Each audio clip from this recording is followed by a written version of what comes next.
Muy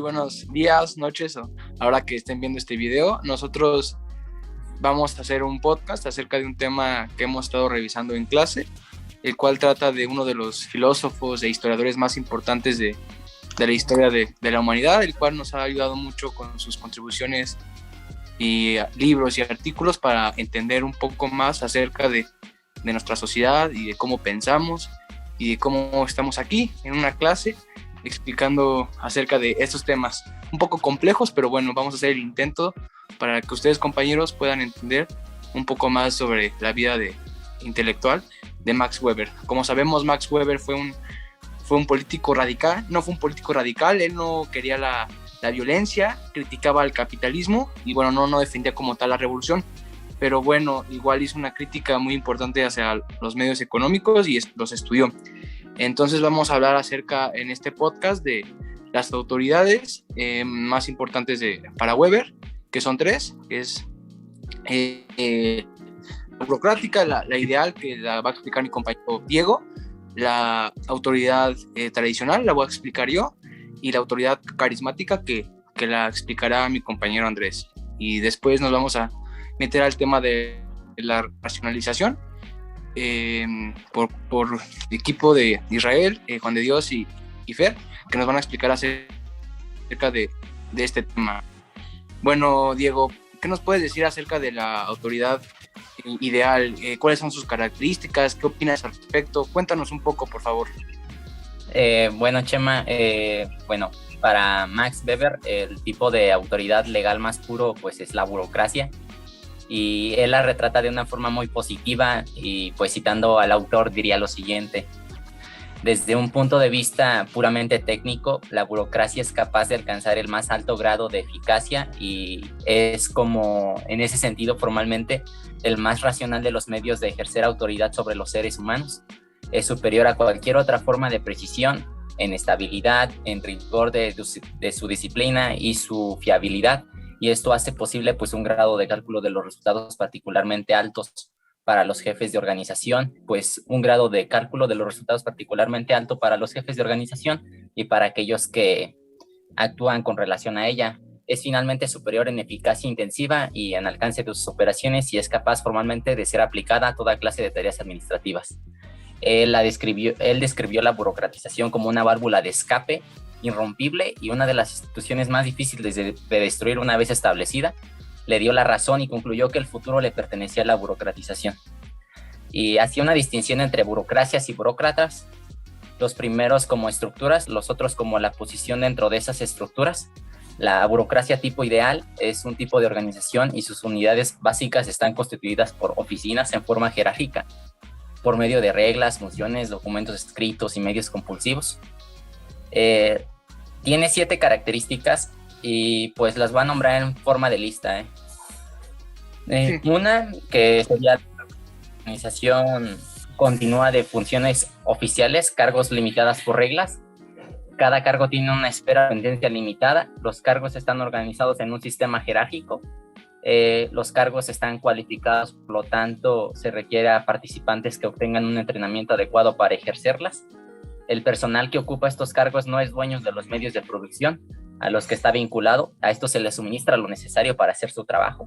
El personal al titular del cargo no se le permite apropiarse de su posición, porque pues sigue formando parte de la organización y esta le pertenece.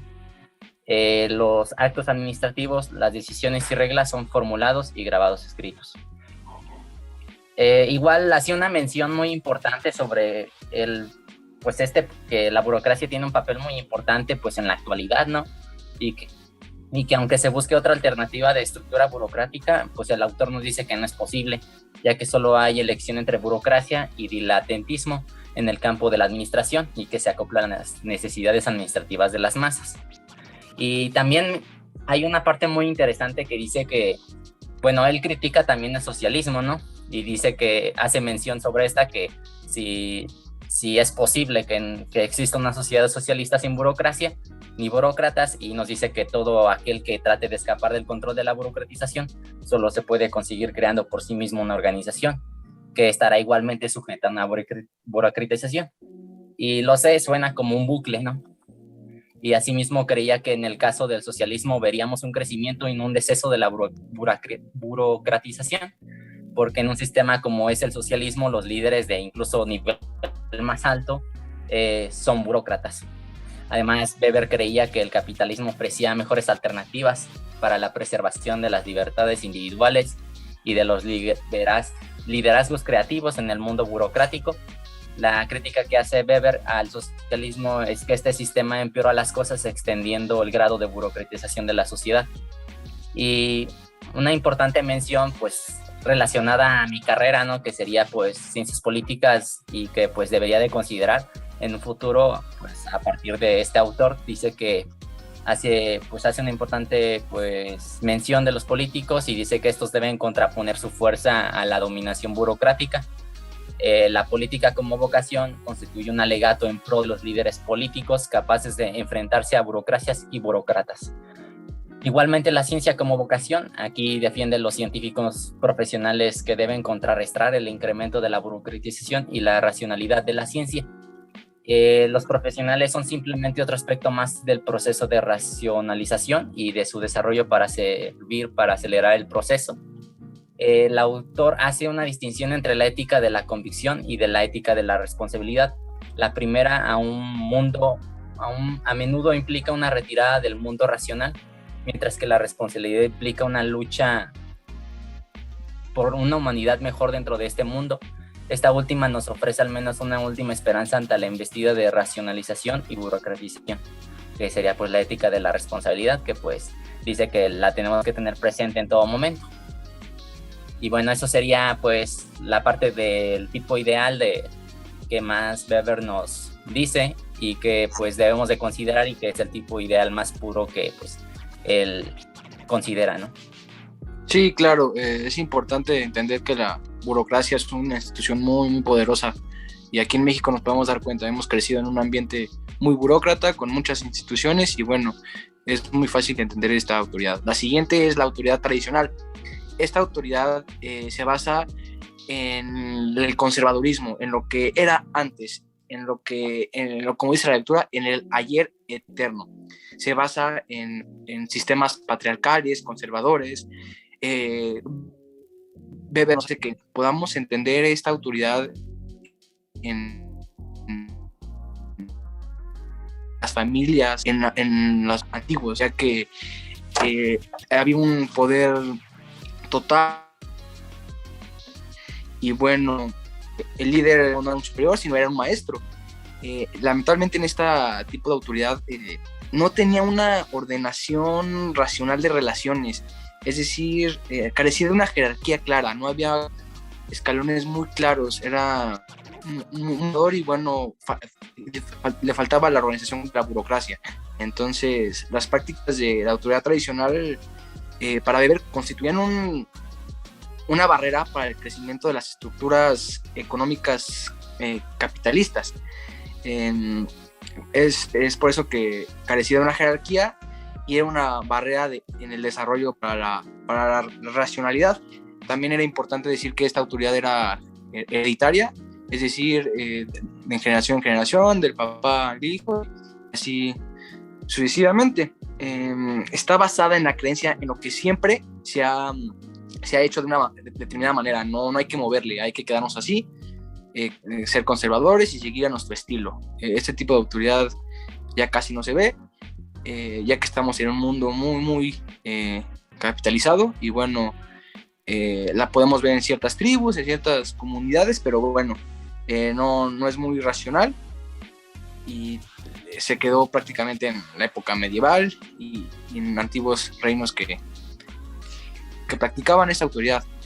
Ahora sigue la autoridad carismática, que bueno, Andrés, ¿qué nos puedes decir de la autoridad carismática? ¿Cómo es un líder carismático? ¿Tiene que ser buena onda? Explícanos un poco acerca de esta autoridad, Andrés, por favor. Claro, exactamente así empieza Ritzer hablándonos de la definición del carisma, ¿no? que nosotros tenemos una definición deformada con el tiempo, mientras que se encarga de usar este concepto Weber de una forma diferente.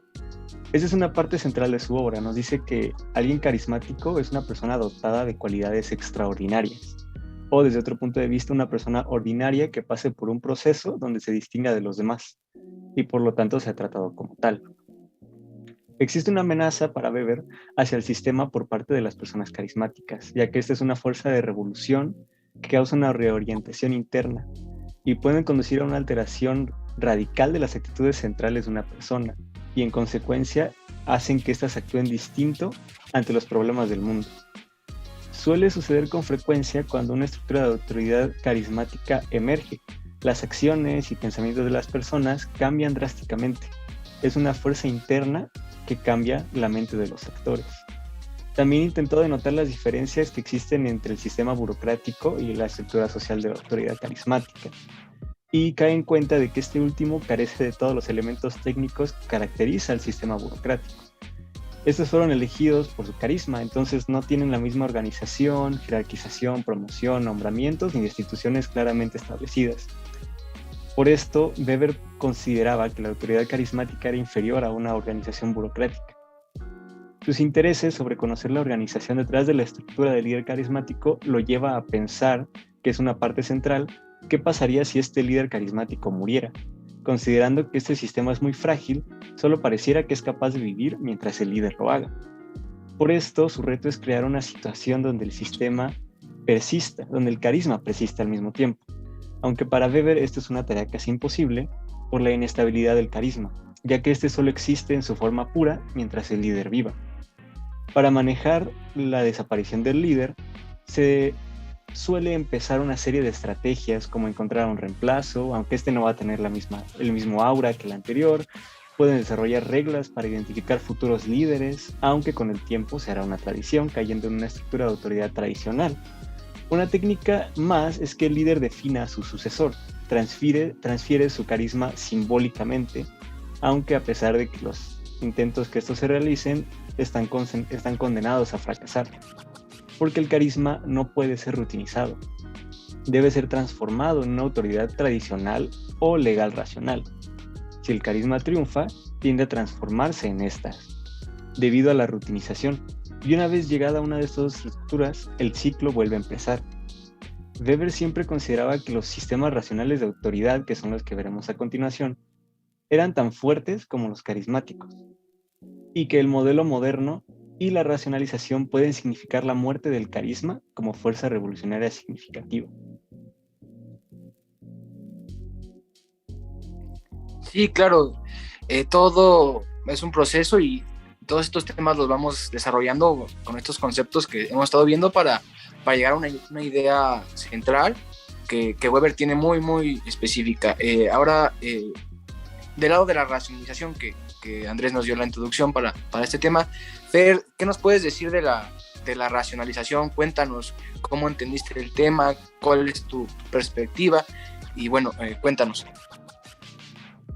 Sí, bueno, pues en las sociedades occidentales escuchamos y vemos varios ejemplos de que las sociedades tienden a funcionar con una mayor racionalidad, ¿no? Y pues nos sacamos de onda porque no entendemos muy bien a qué nos referimos y pues bueno, también podemos decir que es difícil extraer una definición de racionalización en las obras de Weber, ya que pues él nunca dio una definición en concreto, pero podemos ir nosotros creando una, ¿no? Y pues podemos entender a la racionalización como aquel proceso donde damos un desapego a aquello mítico religioso y adoptamos nuevos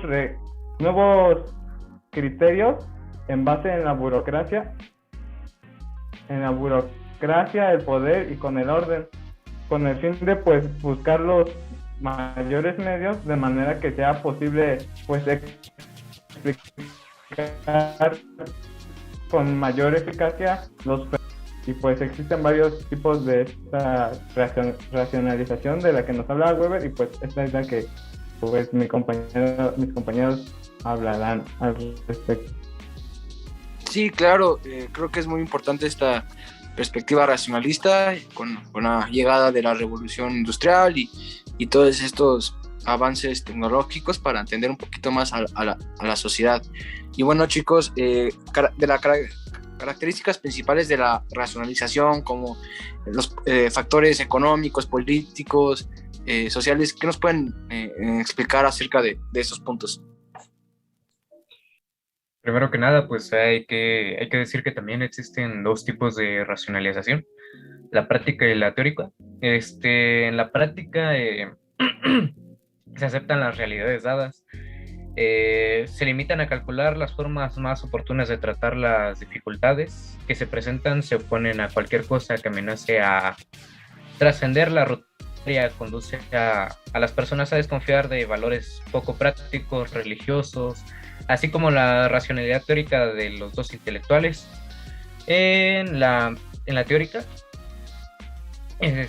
implica un esfuerzo cognitivo para dominar la realidad mediante conceptos crecientemente abstractos más que a través de la acción.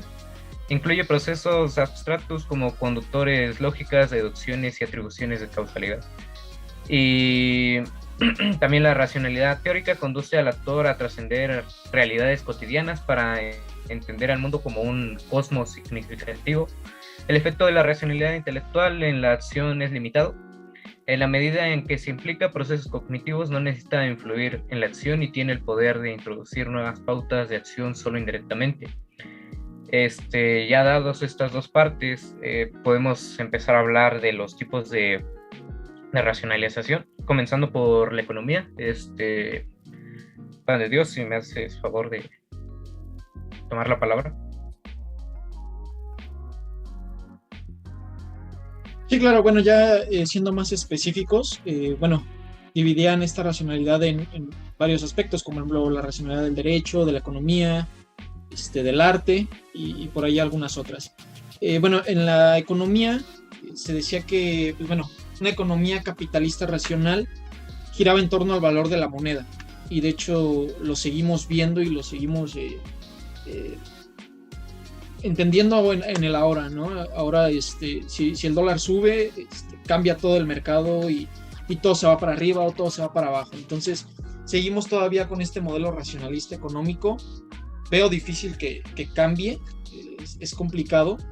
Y también Weber analizaba que había varios requisitos para que esta economía fuera como avanzando, ¿no? Uno de ellos era el mercado libre, en el cual, digamos que cada quien podía comerciar con lo que quisiera. No había como estándares de que si tu familia se dedica a esto, si tus empresas se dedican a esto, no te cerraras ahí. O sea, podías hacer muchas cosas. La demanda amplia también, el que, estabas en la seguridad de que ibas a tener trabajo, ¿no? Que ibas a poder comercializar lo que tenías. También otro de lo que maneja es las tecnologías baratas y el avance también de la ciencia. Si la ciencia y la tecnología iban de la mano, el mercado iba a aumentar. De hecho, lo platicábamos antes, ¿no? Lo veíamos en otras materias, como la tecnología, la industrialización ayudó a la economía para que se avanzara, ¿no? Que las horas de trabajo fueran menos, que se pudiera producir más. Y ya de ahí se desprenden otras muchas cosas sobre los derechos del trabajador, qué es justo y qué no es justo, ¿no? En el mundo de la economía. Sin embargo, solo se considera una sociedad capitalista cuando las necesidades de la población se satisfacen. Entonces, o son satisfechas. Entonces, pues, Weber añade a estos una ética racional para conducirse en la vida, una base religiosa, que también ya lo vamos a tocar, al parecer lo va a tocar, no sé si Israel o Diego, o Israel o Fernando, pero bueno, eso es a lo que se refería con la racionalidad en la economía. Ya tocando también el otro tipo de racionalización es en la religión. Para Weber la religión era como era una fuerza que capacitaba al hombre y daba valor y sentido a su vida, a diferencia de Carlos Marx, que decía que era un tipo de idea usado para manejar a las masas. Lo usaba la gente adinerada, las personas al poder, para manejar a las razas, pero Weber le da este sentido para que la gente encuentre como un pues camino, ruta a la vida a su propia vida. Para Weber la religión es importante, ya que fue la responsable de la racionalización y jugó un papel clave en la racionalización de los demás tipos que vamos a ver más adelante. Son los sacerdotes los que impulsan al sistema de racionalización. Los sacerdotes se oponían a cualquier tipo de hechiceros, o se podría decir personas que practicaban algún otro sistema religioso, dejando de lado las creencias que iban a partir de no se puede decir, de lo que no era, se podría decir que lo llamaban irracional, por así decirlo. Entonces esta parte, los sacerdotes pues fueron los encargados de manejar un poco la creencia religiosa. El papel del profeta era motivar al laico para que la religión tuviera seguidores. Weber define dos tipos de profetas: los éticos, los cuales creían haber recibido el encargo divino y pedían obediencia a sus seguidores como tributo ético; y los ejemplares, quienes demostraban a otros por medio del ejemplo personal el camino hacia la salvación religiosa.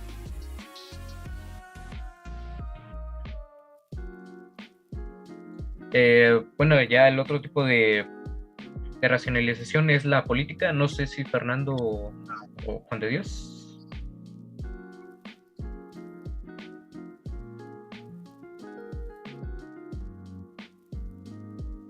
Bueno, ahorita que mi compañero Isra retoma lo de la religión, bueno, pues también Weber nos habla sobre las consecuencias. Quisiera hablar sobre ello ahorita que me recordó, y pues